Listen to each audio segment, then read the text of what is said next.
नमस्कार, मी निरंजन. ईजी न्यूजमध्ये आपल्या सर्वांचं मनपूर्वक स्वागत. महाराष्ट्र सरकारने केलेला एक घोटाळा आणि सर्वात महत्त्वाचं म्हणजे महाराष्ट्रातल्या मराठा समाजाची केलेली धादांत फसवणूक ही आता समोर आलेली आहे. शिवसेनेच्या नेत्या असलेल्या सुषमाताई अंधारे यांनी पत्रकार परिषद घेतली. आता तो शासन निर्णय पण आमच्याकडे आहे. या म्हणजे शासनाने इतर मागास बहुजन कल्याण विभागातर्फे हा एक शासन निर्णय घेतला होता 9 जानेवारी 2024ला. म्हणजे त्याचा विषय हा होता की मराठा समाजाचं मागासलेपण तपासण्यासाठी आवश्यक मनुष्यबळ, कार्यालयासाठी जागा, फर्निचर, स्वतंत्र सर्व्हर यंत्रणा, संगणकीय यंत्रणा इत्यादी बाबींच्या अनुषंगाने प्रशासकीय मान्यता देण्याबाबत. आता यात गंमत बघा, याच्यासाठी शासनाने मंजूर केले 367 कोटी 12,59,000 रुपये. 367 कोटी 12,59,000 रुपये हे यासाठी मंजूर केले गेले. हे 3 महिन्यासाठीचा हा खर्च आहे. 3 महिन्यासाठीचा खर्चाची तरतूद म्हणून हे केलं. हे करत असताना त्यांनी बऱ्याच गोष्टींचं त्याच्यामध्ये विवरण आहे. आता उदाहरणार्थ सांगायचं तर त्यांनी पुण्यामध्ये 5,000 स्क्वेअर फूटची जागा कार्यालयीन वापरासाठी भाड्याने घ्यायची, म्हणजे त्याचं 3 महिन्याचं भाडं हे 4.25 कोटी रुपये पकडले. 5,000 स्क्वेअर फूट जागा, 3 महिन्याचं भाडं 4.25 कोटी, 1.25 कोटी रुपये भाडं एका महिन्याचं. म्हणजे 4.25 कोटी रुपयामध्ये 5,000 स्क्वेअर फूट बांधता आलं असतं. शासनाच्या मालकीची जागा होऊ शकते ती. पण 5,000 स्क्वेअर फूटच्या भाड्यासाठी 3,75,00,000 रुपये दाखवले आहेत. त्याच्यानंतर आर्थिक मागासलेपण अभ्यासण्यासाठी, म्हणजे तो सर्व्हे करण्यासाठी आर्थिक मागासलेपणाचा मराठा समाजाच्या 1,43,000 प्रगणकांची नेमणूक. 3 महिन्यासाठी 1,43,000 प्रगणक. म्हणजे हे प्रगणक ठिकठिकाणी जाऊन, घरोघर जाऊन सर्व्हे करणार की मराठा समाज म्हणजे सामाजिक दृष्ट्या आणि आर्थिक दृष्ट्या मागासलेला आहे का हे तपासण्यासाठी म्हणून 1,43,000 जणांची नेमणूक केली. त्याचा म्हणजे एकट्या अहमदनगर जिल्ह्यासाठी त्यांनी 10,000 प्रगणक हे त्याच्यामध्ये दाखवलेत. आता हा सगळाच खर्च कसा आहे, आम्ही फुल स्क्रीन दाखवतो आणि नीट बघा याचा सगळा खर्च कसा धरलाय. हे सुरुवातीचा जो भाग आहे, सहसंचालक, संशोधन अधिकारी, ते कुठल्या विभागातले असतील वगैरे वगैरे, असे 10 जण, एकूण 10 अधिकारी याच्यामध्ये घेणार. त्याच्यानंतर आयोगाच्या कार्यालयास बाह्य स्त्रोताद्वारे आवश्यक मनुष्यबळ, बाह्य स्त्रोताद्वारे आवश्यक, याच्यामध्ये त्यांनी साधारणतः 31 जण 3 महिन्यासाठी म्हणून दाखवलेत कंत्राटी. या 31 जणांचं 3 महिन्याचं मानधन हे 32,59,000 रुपये. म्हणजे जवळ ज्याची सरासरी जर काढली तर महिन्याला 10-11 लाख रुपये होतात. म्हणजे 3 महिन्याचे 32,59,000 धरले तर साधारण 11-11.5 लाख रुपये एका महिन्याचे होतात 31 जणांना, इतकं मानधन. त्याच्यानंतर इतर आवश्यक खर्च, त्याच्यामध्ये ते 5,000 स्क्वेअर फूट जागा 3,75,00,000, आयोगाच्या कार्यालयाकरता स्टेशनरी 5 लाख रुपये, स्टेशनरी 5 लाख रुपये. म्हणजे संपूर्ण डिजिटल करणार ना, सर्व्हर घेणार, कम्प्युटर घेणार, आणि हे सगळं तो पण याच्यामध्ये वेगळा खर्च आहे. आणि शिवाय स्टेशनरी, आयोगाच्या कार्यालयाकरता भाडे तत्वावरती वाहन घेणं असं लिहिलंय, वाहने नाही. 70 लाख रुपये 3 महिन्याचं भाडं, 2 गाड्यांना 70 लाख रुपये. त्याच्यानंतर आयोगाचे दौरे आणि बैठकी करता, म्हणजे आयोगातर्फे काय दौरे होतील त्याच्याकरता 80 लाख रुपये. बायोमेट्रिक यंत्रणा 1 लाख रुपये. माननीय अध्यक्ष यांच्याकरता एक इनोव्हा क्रिस्टा आणि कार्यालयाकरता एक वाहन याची खरेदी 50 लाख रुपये. मग ही वरती जी भाड्याने गाड्या घेतल्या 70 लाख रुपयाच्या, ती का नाही वापरत आयोगाचे अध्यक्ष, त्यांना वेगळी इनोव्हा क्रिस्टा विकत घेऊन जाणार. त्याच्यानंतर संकीर्ण म्हणजे किंवा आकस्मिक खर्च, अचानक उद्भवलेला खर्च, तो किती रुपये? 30 लाख रुपये. अचानक उद्भवलेला खर्च 3 महिन्यांसाठीचा, म्हणजे दर महिन्याला 10 लाख रुपयाचा अचानक खर्च उद्भवणार होता का यांना? एवढा अंदाज नाही. त्याच्यानंतर मुंबई येथील कार्यालयाकरता 3, पुणे कार्यालयाकरता 8 असे 11 संगणक खरेदी, 11 कम्प्युटर्स विकत घेणार आणि 20 भाड्यावरती घेणार, याच्यासाठी 15 लाख रुपये. ही सगळी आकडेवारी वाचा. झेरॉक्स मशीन 2, 5 लाख रुपये. 2.5 लाख रुपयाला झेरॉक्स मशीन एक विकत घेणार आहे. झेरॉक्स बाहेरून का नाही काढून आणत? 5 लाख रुपयाची स्टेशनरी विकत घेणार आहात आणि 2 झेरॉक्स मशीन विकत घेणार, त्याच्याऐवजी झेरॉक्सच बाहेरून काढून आणा ना, म्हणजे स्टेशनरी पण घ्यायला लागणार नाही, झेरॉक्स मशीन विकत घ्यायला लागणार नाही. 5 लाख रुपये. नंतर सर्व्हरचा खर्च 50 लाख रुपये. विचार करा. मी स्वतः क्लाउडचा सर्व्हर वापरतो. 2000 रुपये महिन्याचं भाडं आहे 1 TB चा. हा कितीचा घेणार होते? त्याच्यानंतर सॉफ्टवेअर एक्सपेन्सेस. कुठली सॉफ्टवेअर्स? अँटीव्हायरस असं लिहिलंय कंसात, अँटीव्हायरस फायरवॉल 5 लाख रुपये. कोणीतरी गुगलवर सर्च करून बघा, मॅकॅफीची अँटीव्हायरस फायरवॉल सॉफ्टवेअर्स केवढ्याला मिळतात. 5 लाख रुपये, म्हणजे याच्यातले 4,95,000 रुपये धापले, चोरणार. त्याच्यानंतर संस्थेमार्फत, नीट ऐका, संस्थेमार्फत सर्वेक्षण सॉफ्टवेअर तयार करणं, त्याचं प्रशिक्षण, आकडेवारी संकलन 12 कोटी रुपये. 12 कोटी रुपये. आणि याची आणखीन एक गंमत आहे पुढे. आयोगाचे सदस्य आणि कर्मचारी यांना दौरा आणि बैठकीच्या प्रवासाकरता आवश्यक 45 लाख रुपये. म्हणजे आधी मागच्या पानावरती काय बघितलं आपण की आयोगाचे दौरे आणि बैठकी करता 80 लाख. आता पुन्हा प्रवास खर्च म्हणून 45 लाख. त्याच्यानंतर आणखीन अत्यंत क्रिमिनल गोष्ट, या आयोगासाठी जे मनुष्यबळ लागणार त्याच्यासाठी शासकीय यंत्रणा वापरणार, शासकीय यंत्रणेतली माणसं सुद्धा वापरणार.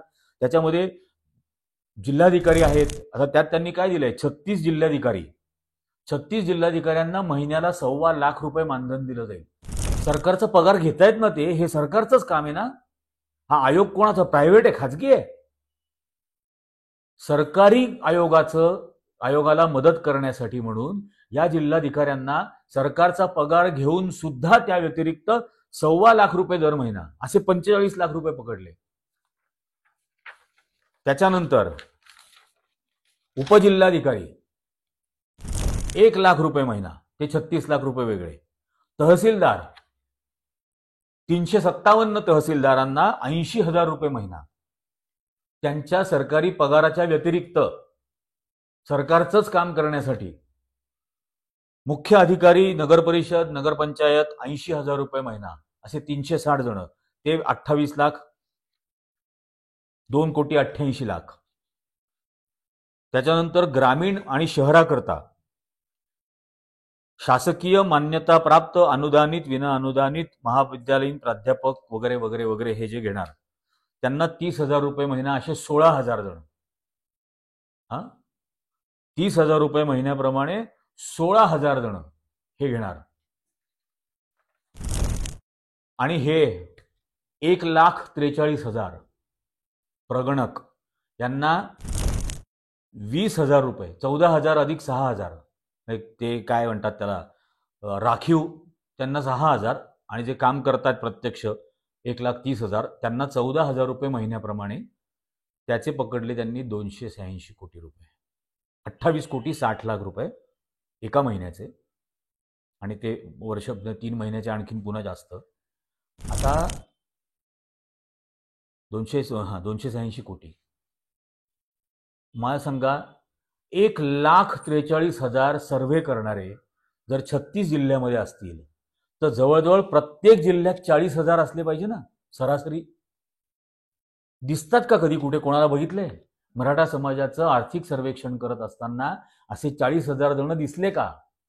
बरं, हे करत असताना याच्या व्यतिरिक्त यांनी गोखले इन्स्टिट्यूट पुण्यातली जी आहे, गोखले इन्स्टिट्यूट इकॉनॉमिक्सची, त्यांच्याबरोबर करार केला आणि गोखले इन्स्टिट्यूट बरोबर करार करून त्यांना सांगितलं की मराठा समाजाचा मागासवर्गीय प्रवर्गात समावेश करण्यासाठी त्या अनुषंगाने तपासणी आणि सर्वेक्षण सॉफ्टवेअर प्रशिक्षण याच्याकरता 11,90,78,520 रुपये हे वेगळे दिले. आणि मग हे जे इथं सॉफ्टवेअर तयार करणार ते काय? आणि गोखले इन्स्टिट्यूटनी जर का हा सगळा सर्वेक्षण करायचं आहे, हे सॉफ्टवेअर बनवायचं आहे, मग हे 1,43,000 जण कुठून आणले? आणि ती कोण 1,43,000? ते नगर जिल्ह्यामध्ये जे 10,000 दाखवले ते असे लाईननी 10,000 उभे करून दाखवू शकतात का? हे महाराष्ट्रातले 1,43,000 जिल्ह्यामध्ये असं उभं करून दाखवू शकतात का की हे 10,000 आम्ही घेतले, हे 40,000 आम्ही घेतले? 1,43,000 जणांवरती हा असा प्रचंड खर्च दाखवलाय. याच्या व्यतिरिक्त नोडल ऑफिसर म्हणून महानगरपालिकेचे आयुक्त, 27 महानगरपालिकांचे आयुक्त, त्यांना 2.25 लाख रुपये महिना. का महापालिकेच्या आयुक्तांना सरकार पगार देणं बंद केलं काय? त्यांना 2.25 लाख रुपये महिना, उपायुक्तांना 1 लाख रुपये महिना, सहाय्यक आयुक्त किंवा वॉर्ड ऑफिसर 80,000 रुपये महिना, असे 80 जण, मुख्य कार्यकारी अधिकारी 1 लाख रुपये महिना. आणि असा संपूर्ण एकूण खर्च 367,12,59,000. आता या आयुक्त, उपायुक्त, जिल्हाधिकारी, उपजिल्हाधिकारी, तहसीलदार हे काय करतात आपल्याला माहित नाही. या मराठा समाजाच्या आर्थिक सर्वेक्षणाबद्दल, मागासलेपण दाखवण्यासाठीचा जो सर्वे आहे त्याच्यासाठी यांनी काय काम केलं किंवा रोज करत होते की नाही हे आपल्याला माहित नाही, किंवा आपला त्यांचा संबंधही येणं शक्य नाही. पण आपला संबंध डोअर टू डोअर फिरून सर्वे करणाऱ्या त्या प्रगणकांशी येतो की नाही? एक तरी प्रगणक दिसलाय का कोणाला? घरी येऊन सर्वे करणारा एक तरी प्रगणक दिसलाय का? 1,43,000 जण घेतलेत. हे जिल्ह्यामध्ये 30-40 दिसायला पाहिजे होते, तेव्हा हे एवढे होतात. हे काय, एक नगर जिल्ह्यासाठी तुम्ही 10,000 घेतलेत, त्या 10,000 जण दाखवू शकणार आहे का? उरलेल्या जिल्ह्यांसाठी जे माणसं आहेत ती कधी दिसणार आहेत डोळ्याला? आणि हे सगळं होऊन हे जानेवारी 2024 ची गोष्ट आहे. आज आपण एप्रिल मध्यावरती आहोत 2025च्या. या 1.25 वर्षामध्ये झालं काय? हे सर्वेक्षण आहे कुठे? याचा रिपोर्ट कुठे आहे? ते कोण? न्यायमूर्ती शुक्रे, त्यांना याचं प्रमुख बनवून ठेवलं. कोण शुक्रे? ज्यांनी ती साक्ष दिली. न्यायमूर्ती लोयांना माझ्या गाडीमध्ये घेऊन गेलो बर्डे त्या दांडे हॉस्पिटलला, आणि रवी भवनचं सीसीटीव्ही फुटेज दाखवा म्हणून आम्ही अर्ज केला, तेव्हा सीसीटीव्ही फुटेज नाही दाखवू शकत शासन, कारण हे गेलेच नाहीत, हे गेलेलेच नाहीत त्यावेळेला. पण लोयांच्या केसमध्ये शासनाच्या बाजूनी काम केलं, लगेच त्यांना आयोगाचं प्रमुख नेमून टाकलं. आणि तो जो GR मनोज जरांगे पाटलांना वाशीला, नवी मुंबईला नेऊन दिला, तो याच सुनील शुक्रेंनी नेऊन दिला. आणि नंतर लगेच त्यांची या आयोगाच्या अध्यक्षपदी नेमणूक झाली. आणि तो GR, तो जो काय ऑर्डिनन्स, शासनाचा ऑर्डिनन्स दाखवला, वटहुकूम, आणि मनोज जरांगे पाटलांचं मुंबईवरती जे मोर्चा नेण्याचं हे होतं ते त्यांना तिथं रहित करायला लावलं, तिथून त्यांना परत जावं लागलं. त्याच्यामुळे जरांगे पाटलांवरती संशय घेतला लोकांनी की हा बिनकामाचा जो गव्हर्नमेंटनी त्यांच्या हातात तो ऑर्डिनन्स दिला, त्या ऑर्डिनन्सला काहीच अर्थ नाहीये. हे नंतर लक्षात आलं, उघडकीस आलं. पण तो ऑर्डिनन्स त्यांच्याकडे घेऊन जाणारे सुनील शुक्रे नंतर काही दिवसात या मागासवर्गीय आयोगाचे अध्यक्ष बनतात. हे तेच सुनील शुक्रे ज्यांनी जज लोया केसमध्ये या भाजपवाल्यांची मदत केलेली असते. आणि हे होत आहे, हे 367 कोटी रुपये मराठा समाजाच्या आरक्षणासाठी म्हणून, सर्वे करण्यासाठी म्हणून खर्च केले. ते कुठेही खर्च झालेले नाहीत, ते लुबाडले गेलेले आहेत. असाच संशय यावा अशी ही मानधन आहेत. नाहीतर शासनाचा पगार घेऊन महानगरपालिका आयुक्त, उपायुक्त, वॉर्ड ऑफिसर, जिल्हाधिकारी, उपजिल्हाधिकारी, तहसीलदार यांना वेगळी मानधनं द्यायची गरज काय? 4.25 कोटी रुपयाला कोणी 3 महिन्यात ती भाड्याने जागा घेतात का? आणि मग हे 3 महिन्यात पूर्ण व्हायला पाहिजे होतं. हे ना जानेवारीत नेमलं, जानेवारीत हा खर्च मंजूर केला, फेब्रुवारी, मार्च, एप्रिल तो बनवायला पुन्हा आणखीन 1 महिना लागला. निदान मे 2024 मध्ये तरी हा अहवाल यायला पाहिजे होता. जून 2024 मध्ये हा अहवाल यायला पाहिजे होता. 1 वर्ष उलटून गेलं, अजूनपर्यंत हा अहवाल नाही. ही धादांत फसवणूक केलेली आहे महाराष्ट्रातल्या मराठा समाजाची. त्या मराठा समाजाचा शेतकरी तडफडून आत्महत्या करतोय, किडन्या विकायला काढतोय, त्याची फसवणूक केली जाते आहे. सोयाबीनला 6,000 रुपये भाव देऊ म्हणून सांगितलं, दिला नाही. कर्जमाफी करू म्हणून सांगितलं, कर्जमाफी नाही. आणि त्याच्या पोरा बाळाच्या लेकराच्या भवितव्यासाठी म्हणून काहीतरी आरक्षणाची मागणी केली, तर त्याच्या सर्वेक्षणासाठी यांनी 367 कोटी रुपये उधळले. यांच्या नुसत्या दौऱ्यांसाठी यांनी 1.25 कोटी रुपये खर्च केले. लाजा नाही वाटत? राज्यभर सगळ्या समाजाची फसवणूक केली. त्या आरक्षणाच्या मागणीवरून 2 जातींमध्ये भांडण लावून दिलं. मराठा विरुद्ध ओबीसी, धनगर विरुद्ध आदिवासी, हिंदू विरुद्ध मुस्लिम. हा तर मोठा अजेंडाच आहे. साध्य काय केलं? यात एकाही माणसाला न्याय मिळेल असा या 367 कोटी रुपयामधून खर्च झालेला नाही. 1 रुपया पण खर्च झालेला नाही सामान्य मराठा समाजाच्या गरीब मुलाला न्याय मिळावा म्हणून. इतक्या निर्लज्ज आणि बेशरमपणाने हे काम झालेलं आहे. आणि हे जागं झालं पाहिजे. याच्यावरून सर्व जाती धर्मांनी जागा होणं गरजेचं आहे. की हे फक्त भांडणं लावतात, फक्त द्वेष लावतात. या लोकांच्या भांडणांमधून हे शेकडो कोटी रुपये उधळतात. यांना लाजा नाही आहेत राज्यकर्त्यांना. जागं व्हा, खरोखर जागं व्हा.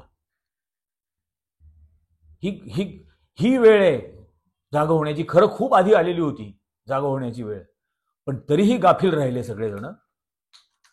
पण निदान आता त्याच्यामधून काही बोध घेणार आहेत की नाही तो घ्यावा. या फसवणुकीबद्दल, ही जी धादांत फसवणूक केलेली आहे, आणि या फसवणुकीच्या निमित्ताने मराठा विरुद्ध ओबीसी हे भांडण पण लावून दिलं राज्यभर. आणि ज्यांनी जरांगे पाटलांची फसवणूक तर मुंबईमध्ये, नवी मुंबईला केली याच सुनील शुक्रेंनी तो बोगस ऑर्डिनन्स दाखवून. पण संपूर्ण समाजाची फसवणूक या अशा शासन निर्णयामधून झाली. आणि राज्यभर द्वेषाचं वातावरण, राज्यभर एकमेकांची भांडणं ही लावली गेली. तुम्हाला काय वाटतंय या तुमच्या झालेल्या फसवणुकीबद्दल? हे तुम्ही इथं सांगा आणि कधीतरी जागे व्हा. ही तुमची झालेली फसवणूक महाराष्ट्रातल्या प्रत्येक माणसाची झालेली फसवणूक आहे. ही प्रत्येक माणसाला कळायला हवी. आणि त्यासाठी ही खूप व्हायरल करा हा व्हिडिओ. जास्तीत जास्त लक्षावधी करोडो मुलांपर्यंत हा व्हिडिओ पोहोचला पाहिजे. आणि ते तरी याच्यातून जागे झाले पाहिजे. हे व्हिडिओ लाईक करा, चॅनलला सबस्क्राईब करायला सांगा. आम्ही सतत हे अशी सत्य लोकांना सांगत राहू, दाखवत राहू आणि या सैतानांना शर्मिंदा करत राहू. आजच्या भागात इतकंच. धन्यवाद.